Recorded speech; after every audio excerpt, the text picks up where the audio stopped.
Una película comunica emociones, hechos, sueños, realidades o fantasías, y lo hace a través de imágenes y sonidos. El cine es, por tanto, un lenguaje de imágenes con su propio vocabulario, su sintaxis y su gramática. ¡Oh, Jamie, por lo que más quieras, siéntate!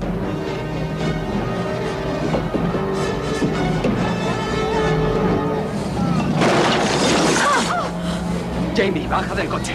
¡Deprisa! Hoy vamos a hablar precisamente de esto. Del idioma con que el director se comunica con el espectador. Vamos a hablar del lenguaje cinematográfico. La unidad básica de este lenguaje es el plano. Los primeros cineastas colocaban la cámara en un punto fijo, como si de un espectador de teatro se tratase, y filmaban, por tanto, la acción continuada, siempre desde el mismo ángulo y a la misma distancia. Pero pronto se dieron cuenta de que si acercaban la cámara podían mostrar mejor el gesto en el rostro de un actor o percibir un detalle. Si la alejaban, relacionar a los actores con el paisaje. Si cambiaban la angulación, conseguir composiciones más interesantes. Empezaron a filmar la escena en fragmentos para poder cambiar la posición de la cámara. A cada uno de estos fragmentos le llamaron plano.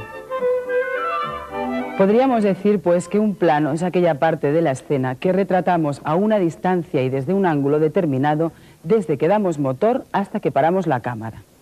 Los planos se clasifican atendiendo a varias pautas. En primer lugar, se diferencian unos de otros por su tamaño en relación al protagonista de la acción, en general a la figura humana. ¿Puedes ampliar un poquito, Harry? Un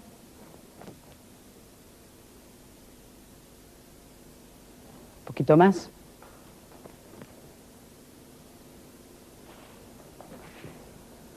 Ahí, muy bien. Gracias, Harry. Con el plano general podemos tomar la acción en su conjunto. Vemos la totalidad de los decorados y el movimiento de los actores. Normalmente no sirve con carácter descriptivo, pero también puede adquirir un profundo sentido dramático.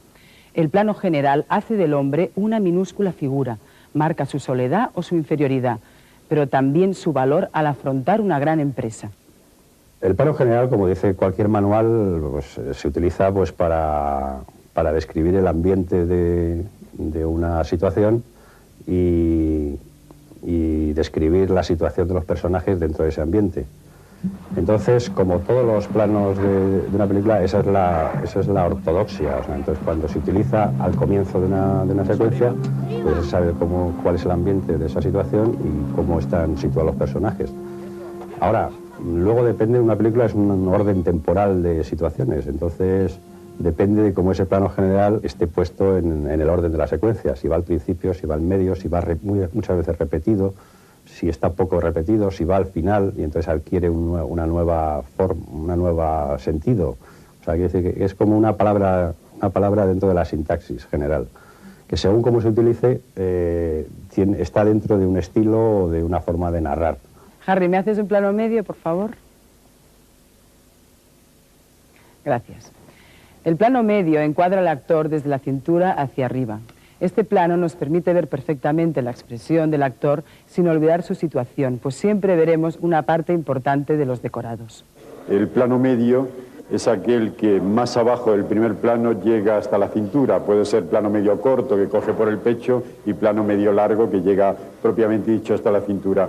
Es un plano eminentemente funcional para que la narración de la película vaya con una fluidez necesaria y sobre todo se utiliza para conversaciones, cogiendo a un personaje con el plano contra plano, es decir, jugando en esa conversación entre el plano medio de un personaje y el plano medio de quien le responde o quien lo escucha. I admit I was a little surprised when I came in. And I don't blame you. Here the whole Gestapo has been working for a long time, day and night, trying to find out every little thing about everybody.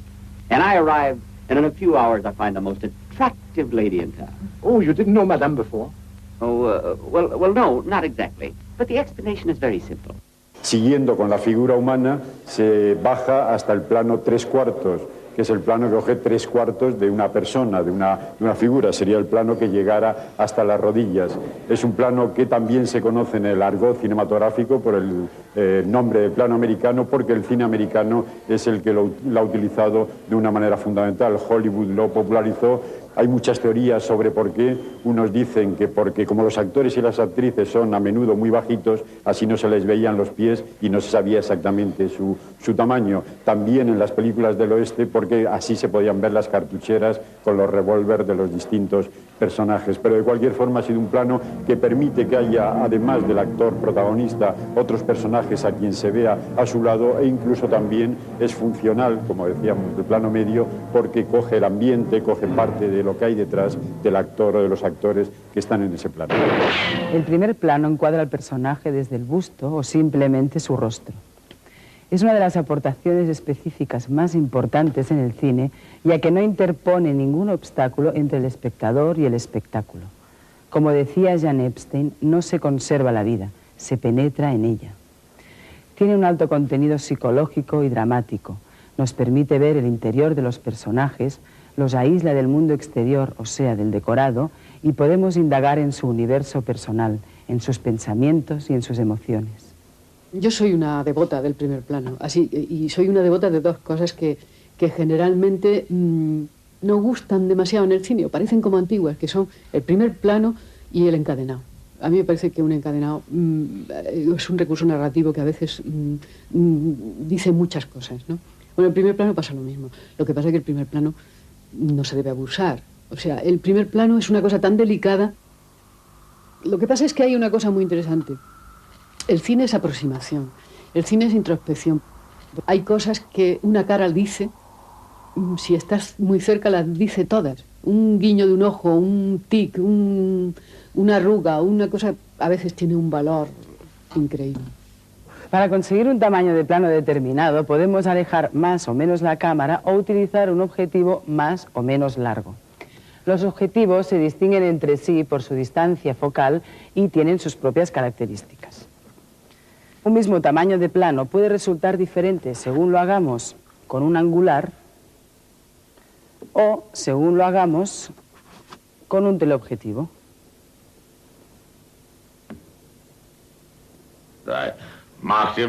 Un primer plano hecho con un objetivo angular agranda al personaje, lo separa de los fondos y lo sitúa respecto al decorado, puesto que todo queda perfectamente enfocado.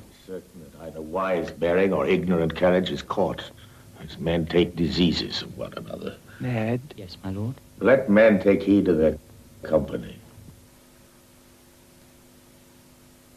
El mismo plano realizado con un teleobjetivo aplasta al personaje contra el fondo, estiliza las líneas de su rostro, lo aísla respecto a los fondos y el decorado que quedan desenfocados. Sí, Gipo. Te perdono. No sabías lo que hacías. No lo sabías, hijo mío.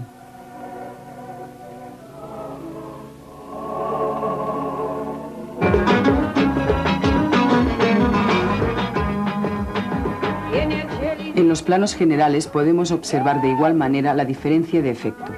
El angular nos da la sensación de que los personajes avanzan con rapidez, se nos vienen encima.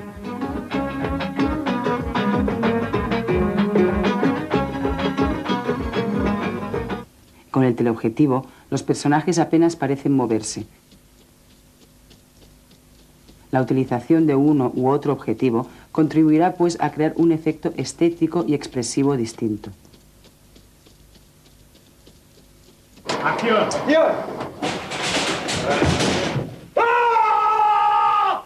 También la angulación y la altura de la cámara juegan un papel fundamental para aumentar la expresividad de un plano. Normalmente, la cámara se sitúa a la altura de los ojos de los personajes.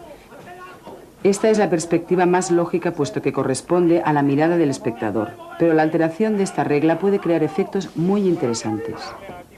Cuando situamos la cámara por encima del nivel normal de la mirada, produce la sensación de empequeñecer al individuo, lo sitúa en una posición de debilidad frente al mundo. Lo veis, ¿no? A este plano le llamaremos plano picado. ¡Mira, no cometa esa locura! En Roma, ciudad abierta, Rossellini nos cuenta la secuencia de la muerte de María desde un punto de vista normal, pero el último plano está tomado desde arriba. Este picado convierte a María en un ser frágil y débil, presa de un destino inevitable. Cuando situamos la cámara en un nivel inferior al de los ojos del personaje, le confiere una impresión de superioridad y de triunfo. El plano contrapicado agranda a los personajes, tiende a magnificarlos y a darles poder.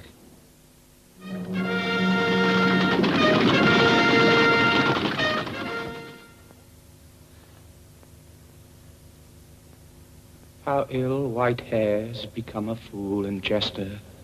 En esta secuencia podemos observar cómo la utilización de planos picados y contrapicados expresa visualmente la relación de poder entre los personajes. Falstaff, el antiguo preceptor, es ahora un súbdito más del nuevo rey. Make less thy body hence and more thy grace. Leave gormandizing. Know the grave doth cape for thee thrice wider than for other men. Apply not to me with a fool-born jest. Presume not that I am the thing I was.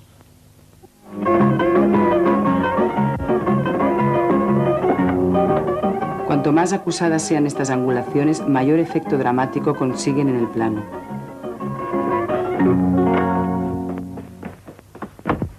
Otro efecto interesante surge cuando inclinamos la cámara a un lado o a otro con respecto al horizonte. Se produce entonces una sensación de inestabilidad, de desasosiego. En la película El tercer hombre de Carol Reed podemos observar esta angulación combinada con picados y contrapicados.